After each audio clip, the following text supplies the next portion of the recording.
Dear student, यहाँ पे मैं आपको कुछ शॉर्टकट कीज बता रही हूँ या शॉर्टकट तरीके से ट्रांजेक्शन बनाना बता रही हूँ, तो आप समझ सकते हैं। सिंपल टाइप के ट्रांजेक्शन आपने देखा होगा, लाइक अगर स्टेशनरी का खर्चा हुआ है तो stationery account debit to cash, या furniture account debit to cash, या machinery account debit to cash. इस टाइप के ट्रांजेक्शन हम लोगों ने पुराने वीडियोस में देखे हैं, तो हमने 1 बाय 1 करके बनाए थे। लेकिन रियल में कोई भी अकाउंट इस तरीके के ट्रांजेक्शन मेंटेन करेगा क्या? बिल्कुल भी नहीं। किस तरीके से ट्रांजेक्शन रियल में मेंटेन होते हैं तो हम देखते हैं।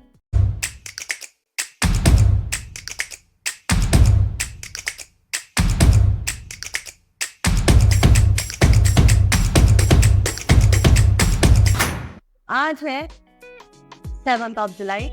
7th ऑफ जुलाई को मेरी कंपनी के जितने भी एक्सपेंसेस हुए हैं और जितने भी एक्सपेंसेस मेरे कैश में हुए हैं, वो सारे के सारे एक्सपेंसेस हो या फर्नीचर परचेसिंग हो या मशीनरी परचेसिंग हो, 7th ऑफ जुलाई को जितने भी ट्रांजेक्शन मेरी कंपनी ने किए हैं एक्सपेंसेस के, उन सबको अगर मैं एक साथ मेंटेन करना चाहूँ तो हाउ कैसे मेंटेन किया जा सकता है?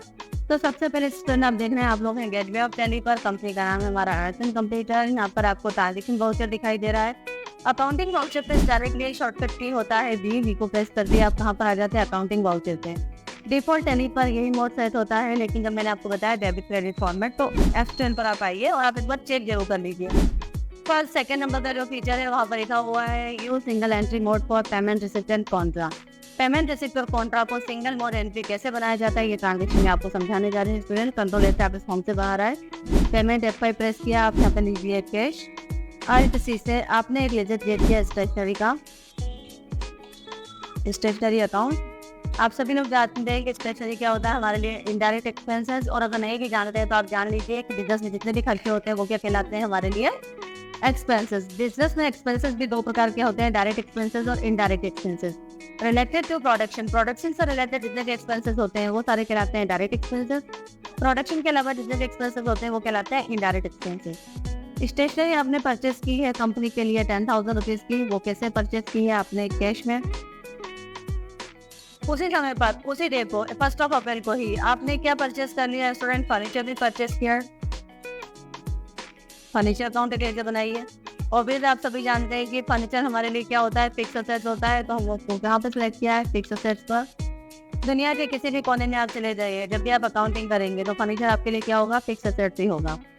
Alt C से फिर आपने एक और लेजर क्रिएट किया है मशीनरी का, मशीनरी अकाउंट। मशीनरी फंडों को फिर से आपके लेंगे फिक्स असेट्स, क्योंकि मशीनरी की आपके लिए क्या होती है? फिक्स असेट्स होती है। मशीनरी कितने की परचेस की आपने? 50,000 रुपये की। इसी बीच में एक और खर्चा आ गया है आपका, वो आ गया है रेंट का। ऑफिस रेंट आपने पे किया है, और ऑफिस रेंट भी आप कब पे करते हैं? 1 अप्रैल कोई पे कर रहे हैं। तो इनडायरेक्ट एक्सपेंसेस को होता कंपनी, तो इनडायरेक्ट एक्सपेंसेस को आपने सेलेक्ट किया और आपने देखा कि कंपनी का जो रेंट है वो हमने पे किया है 30,000। आप देख रहे हैं कि 1 अप्रैल को कैश में कंपनी ने कितने एक्सपेंसेस किए हैं? 1,15,000 रुपीज़ के। आपने इसको एक्सेप्ट किया। अब आप चेक करना चाहें तो आप देखेंगे कि एक्सपेंसेस हो, फिक्स असेट्स हो, लेकिन सभी के जो इफेक्ट है वो ऑटोमेटिक अपनी अपनी ऑन प्लेस चले गए हैं। किस तरीके से ऑन प्लेस गए हैं?